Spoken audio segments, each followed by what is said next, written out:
இப்ப இவங்களோட பாரபட்சங்கிறது வெறும் மெட்ரோ அனுமதிக்கு மட்டும் இல்ல.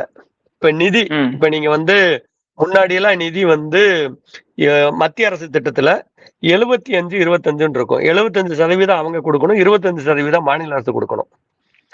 இப்ப பிரதமர் வீடு கட்டுற திட்டத்தெல்லாம் பாத்தீங்கன்னா 70, 20, 75, 25 தான் இருந்தது. இப்ப என்ன பண்ணிட்டாங்கன்னா 60, 40ன்னு மாத்திட்டாங்க. நீங்க அப்படியே பாத்தீங்க அப்படின்னா அந்த திட்டத்துல கூட இப்ப 70% நிதியை தமிழக அரசு தருது, வெறும் 30% நிதியை தான் மத்திய அரசு தருது, ஒன்றிய அரசு தருது. ஆனா பிஎம் ஸ்ரீ அப்படின்ட்டு இவங்க பேரை மட்டும் அவங்க பேரை வச்சுக்குவாங்க.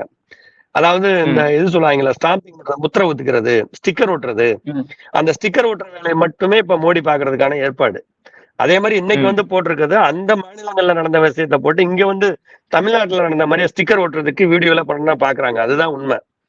சோ அப்ப இவங்களோட ஒட்டுமொத்த நோக்கங்கிறது எதிர்க்கட்சி ஆளக்கூடிய மாநிலங்கள், மாற்று கருத்துள்ள மாநிலங்கள், மாற்று கருத்து யாரு பேசினாலும் அந்த கொள்கைக்கு மாறுபட்ட நிலை யார் எடுத்தாலும் அவங்கள புறக்கணிக்கிறது மட்டும் இல்ல, அவங்களோட வளர்ச்சியை தடுத்து நிறுத்துறது, அரசியல் ரீதியா அவங்கள வஞ்சிக்கிறது தான் இவங்களோட ஒட்டுமொத்த திட்டம்.